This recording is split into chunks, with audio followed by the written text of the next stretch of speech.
Oh boy, Dark Souls Retrospectives Part 2 with Dark Souls 2, and it's kind of fitting if you think about it. Now, I haven't really looked forward to making this video. It's not even the fact that this is arguably the most hated game in the series, but because I'm just so not ready for the backlash for the things that I'm about to say about Dark Souls 2. There are so many reasons this game gets shafted in its popularity, as generally people give it mixed or bad reviews. And with these reviews, some points I agree with and others I don't, and so let's bring back the criteria for this retrospective/review of Dark Souls 2. Now, Dark Souls 2 is the most recent Souls-borne game that I have played. Previously, I did play Sekiro, and when finishing it, I realised that I still had the itch for another Souls-borne game, which landed me on Dark Souls 2, which is the final game left in the series, apart from Demon Souls, that I was yet to play. And so the criteria for this video is story, world building and environmental storytelling, enemy variety, secrets, bosses, and ultimately a conclusion to just round off the entire video. So, without further ado, let's move on to the story of Dark Souls 2.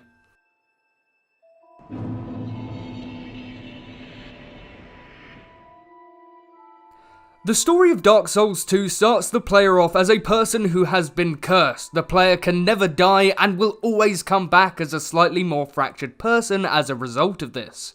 Eventually, the player's character will go hollow, a mindless zombie of sorts roaming the land of Drangleic for all eternity, much like the hollows that you see in most other Souls-borne games.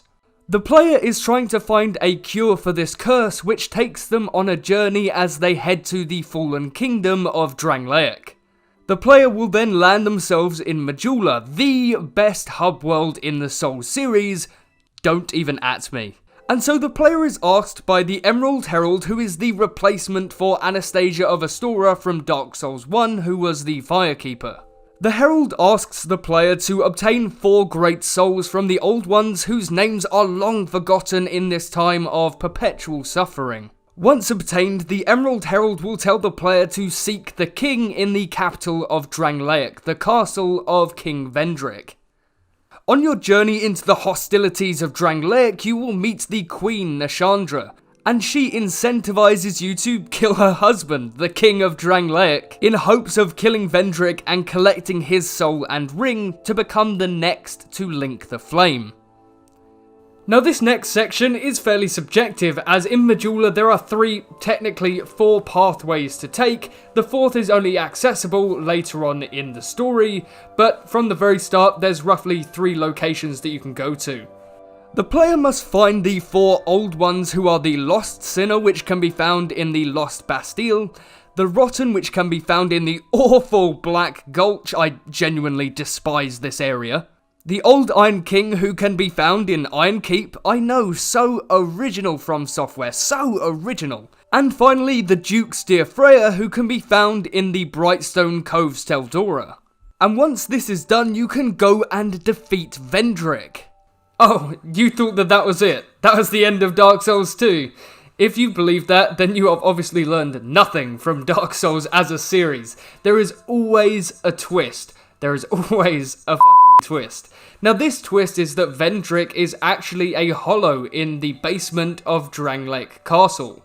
And the only way to defeat him is by obtaining some giant souls. Now, these souls can be found in the memories, which can be seen all across the land of Drangleic.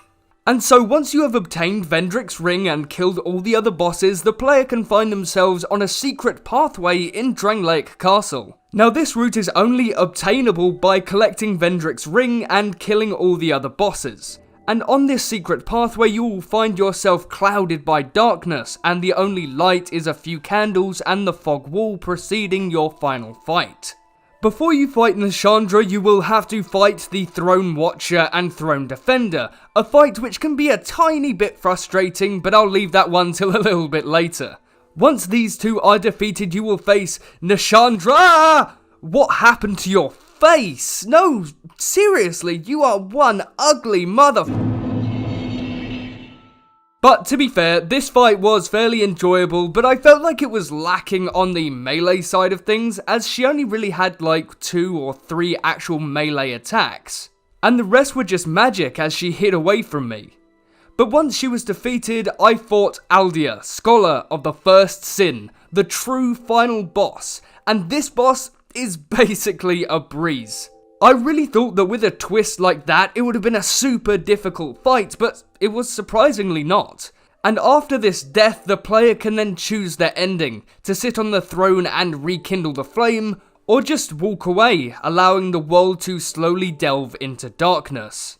Now I must say that I do prefer Dark Souls 2's approach to narrative in comparison to Dark Souls 1, which barely had any narrative to go off of. And I must say that I do prefer the narrative being in the face of the player, rather than just being a backdrop as you explore the world.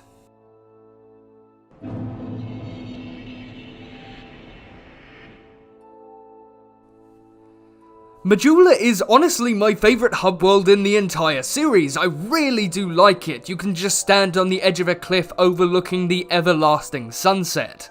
And there is just certainly something about it, and I also feel like Majula feels like a place with real purpose. As vendors sell in a store and the blacksmith has his own shop. Oh, blacksmith.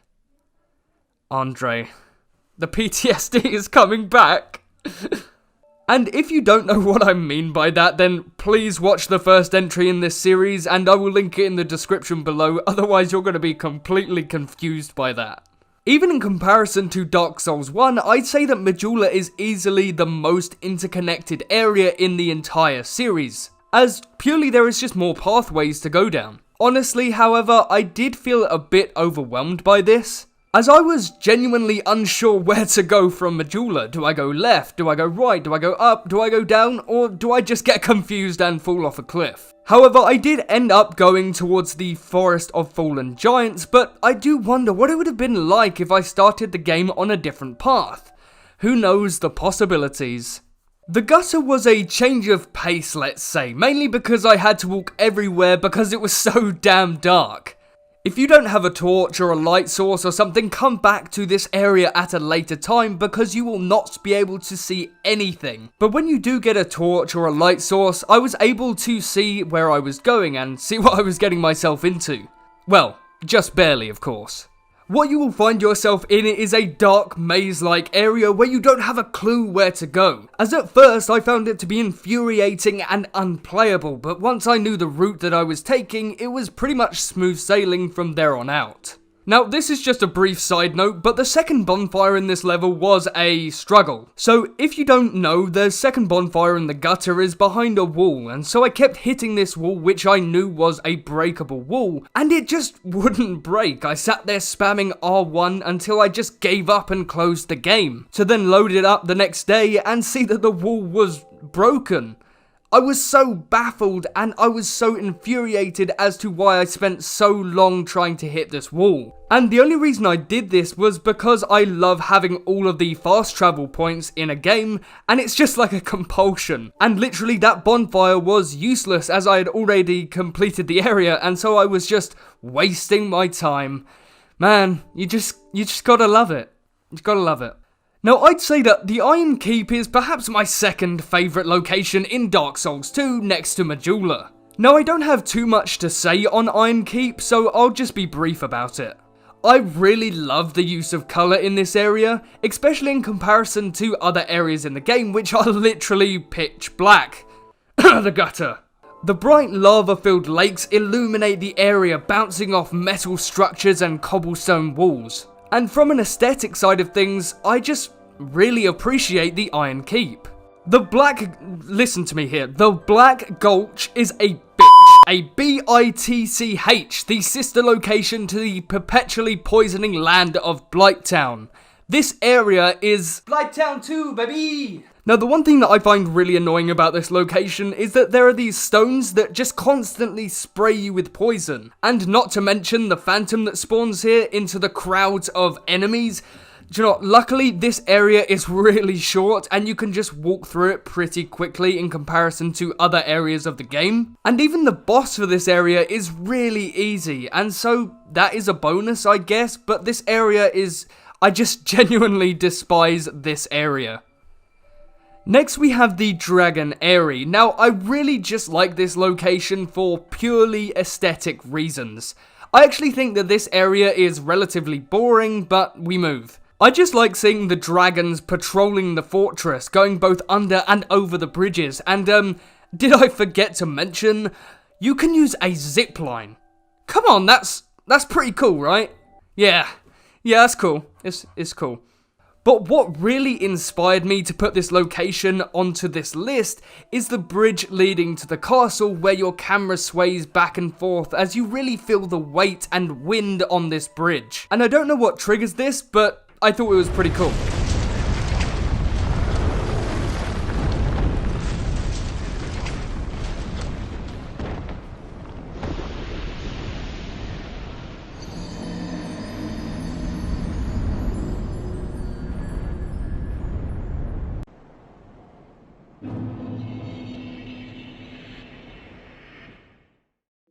Crestfallen Solden is a great NPC. He really helped me flesh out the lore a bit more, especially in comparison to other NPCs, and so I'm grateful for this Crestfallen Solden to help me learn the ways of Dark Souls 2. I actually maxed out his Covenant because I really liked the stories he had to tell, and only by increasing my Covenant rank could I get more information about the land of Drangleic. Solden is one of the few NPCs that you will find in Majula at the start of the game, and by having him tell me a bit more about the story, it really did incentivize me to push on with this game, as now my character actually had a motive and a journey to undertake from start to finish. The Emerald Herald, damn that is a mouth, the Emerald Herald, or Shanalot as her name is later revealed to be, is the Firekeeper of Dark Souls 2. And I'd certainly say that she displays more of a character arc than Anastasia of Astora or just any other Firekeeper in the series. And although her purpose is to allow the player to level up and upgrade their Estus flasks, I think that it's great that they actually did something with this character, as later on the player finds out that she was created to stop the undead curse, but as evidenced by Dark Souls 2, that didn't exactly go to plan.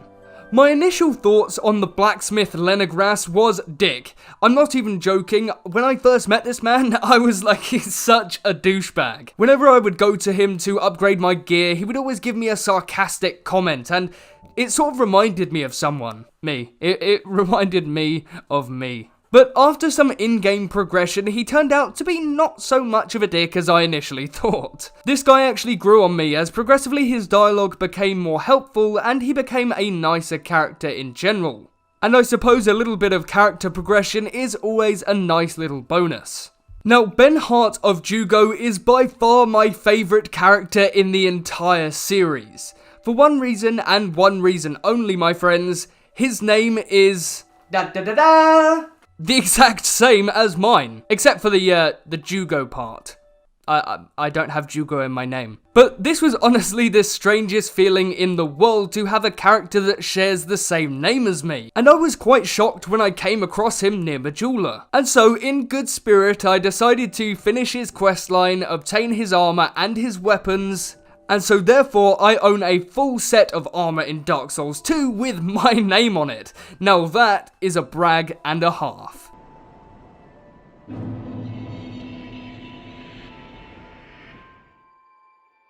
Dark Souls 2 does have a good variety of enemies, let's say. There are a few reused ones, but I'm not going to go that far into that because in Dark Souls 1 they reused the same boss 3 times.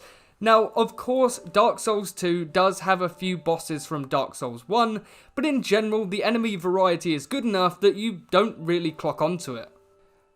I would have to say that my least favourite enemy in Dark Souls 2 would have to be the Bellkeepers. They are just very infuriating. But in all honesty, it just depends what weapon you use. Sometimes a weapon could swing horizontally and would literally miss the enemy's head because they are so small. But I also found that phantoms were a worthy adversary, especially due to them being just as powerful as me. Although I'd be lying if I didn't say that they can literally bring me to breaking point, and that's actually saying something because I generally don't get angry at games. And so if I die, I try and take it on the chin as a learning experience and try and progress in a different way the next time I try something out. My favourite enemy, however, is actually from the Crown of the Sunken City DLC and is the Sanctum Knights. When you initially see them, they are in a ghost form and therefore you are unable to damage them in any way. Don't worry, I did try. But there is actually a trick to these types of enemies which is staring me right in the face from the very beginning and I just couldn't see it. What I didn't realise is that there is actually a way to make them a damageable enemy, and it is by destroying those statues that are faintly glowing red. And once these statues are destroyed, the enemies will now be able to take damage. And I always love enemies that have a twist to them or are just a secret way to kill them.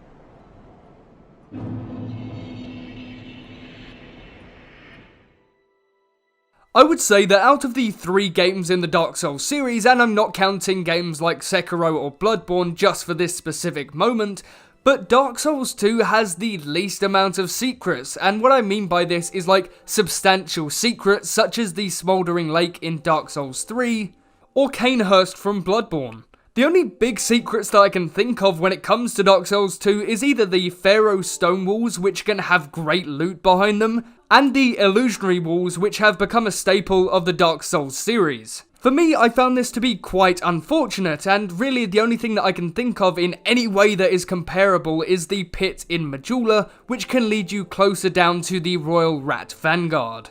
But apart from that, that is the only type of secret that I can think of for Dark Souls 2, and I feel like the more open areas in Dark Souls 2 that have those random dead ends would be such a great place to put some bonus areas or secrets, and it's just such a shame that From Software didn't take this route. Honestly, I would have loved to have some secret areas like that, and it is just such a shame that they really didn't take advantage of that.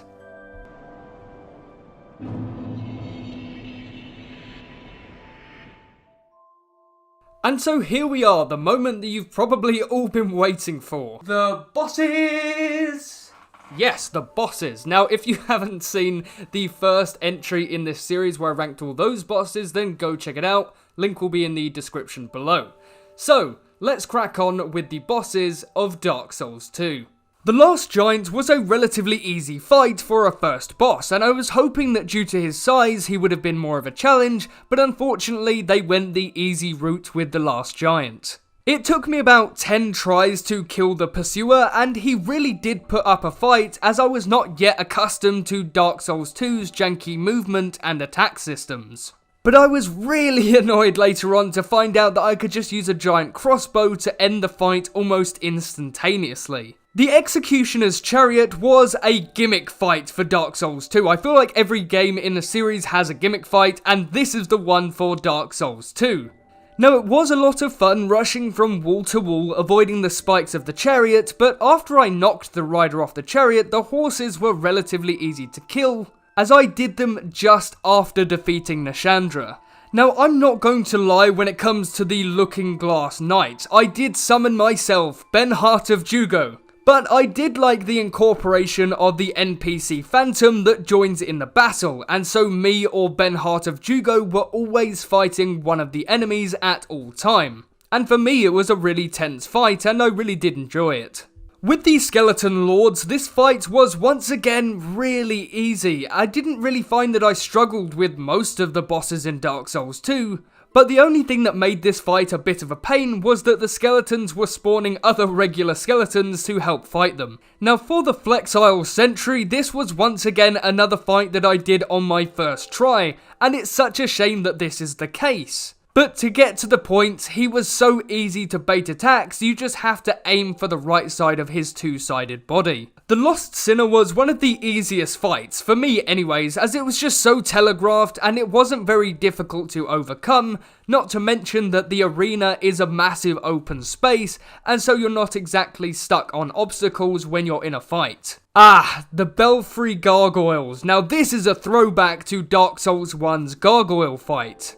This fight is harder than the one in Dark Souls 1 purely due to the fact that there are now 5 of them instead of 2, and I did come across this fight fairly early on in the game, but I decided to come back to it later, and by that point, it wasn't much of a challenge at all. For the Ruined Sentinels boss fight, it took me a little bit of time to work out the right strategy. But once I learned to not go off the initial ledge, take out that sentinel and then take on the other enemies, I knew it would still be challenging, and I just about finished this fight with no Estus flasks left. The Royal Rat Vanguard fight was a pain, but not because it was hard, but because of the amount of enemies on screen, as it was difficult to work out which one was the one with the little mohawk. Yes, the rat that you're meant to kill has a mohawk. But the Vanguard went down within my first few attempts of attempting this fight, and so it wasn't a relatively hard fight, just an infuriating one to get through. The Royal Rat Authority was an easy fight, and is basically just a knockoff of the Sith fight from Dark Souls 1,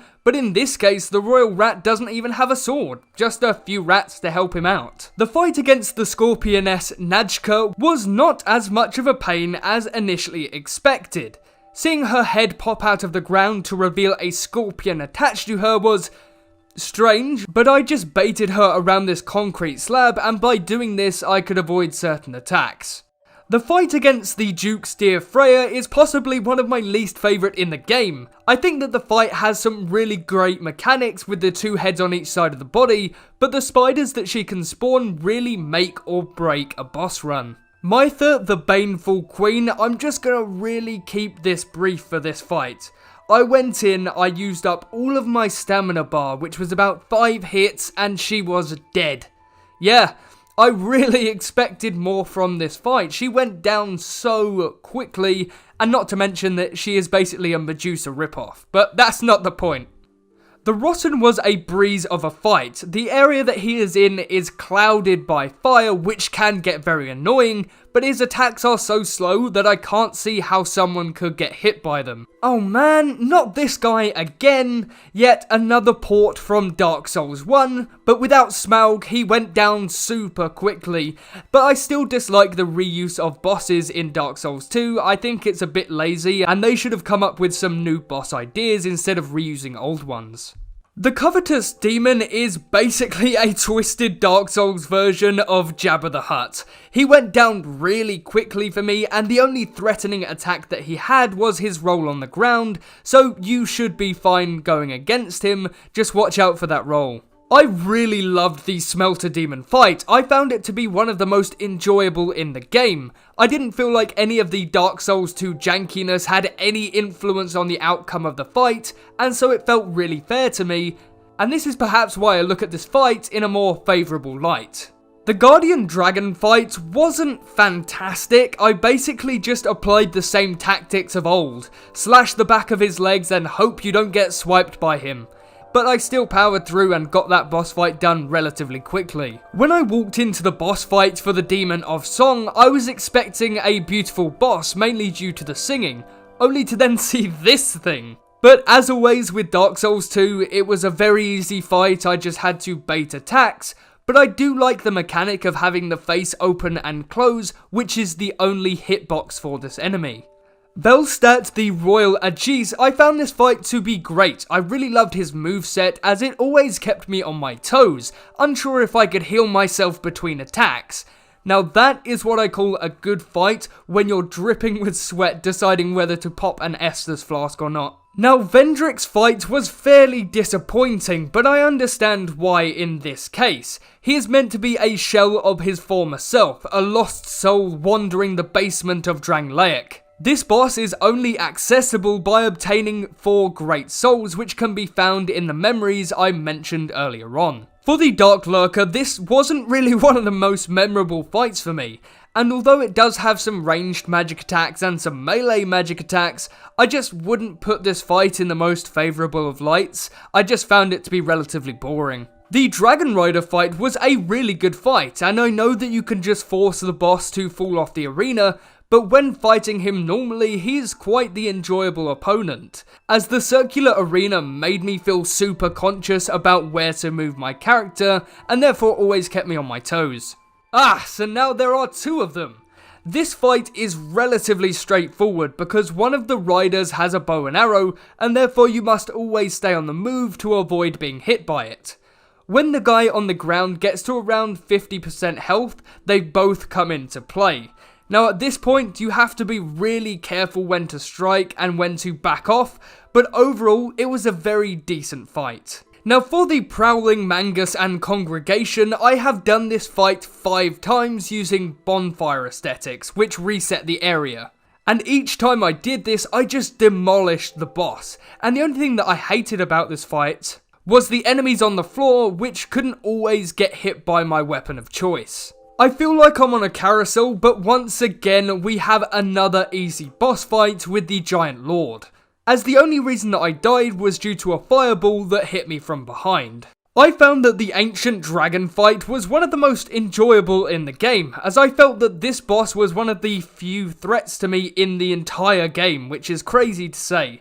And to be honest, I just did this fight for the sake of a few extra souls, and to say that I have killed every boss in Dark Souls 2. The Throne Watcher and Throne Defender is the penultimate fight before Nishandra, and I actually really enjoyed this fight. I found it to be a real challenge balancing the 2 bosses' health bars, as if you kill one of them, you only have a limited amount of time to kill the other, or the other one will come back to life. This was certainly a very memorable boss fight in Dark Souls 2. Nishandra's battle was not what I expected it to be. I was hoping for something as awesome as Gwyn or Gurman, but unfortunately I didn't really enjoy this fight. I found it to be bland, boring, and overall very uninteresting. Aldia, Scholar of the First Sin, is the last secret boss in Dark Souls 2, and will only spawn if you talk to him in all of the locations that he can be found. But once again, this was a boring and uninteresting fight, which certainly left me associating Dark Souls 2 with wanting just a little bit more. And so that was Dark Souls 2. Now, Dark Souls 2 isn't my favourite entry in the series in general. I think it had some good ideas, but its approach to certain aspects of the game made me feel a bit on edge about the entire experience. I feel like Dark Souls 2 would have been better if they included some more areas, some secrets, just anything that would help expand the experience and give more of a sense of wonder to the world, rather than it just being this is an area, there are no secrets there, don't bother looking at all. But in general, I think Dark Souls 2 is an okay Dark Souls game. I certainly would probably put it at my lowest in the entire Souls-borne series, but that's just down to personal preference. But thank you so much for watching this video. If you did enjoy, then subscribe and turn on that notification button so you don't miss another upload from me. So thank you, and goodbye.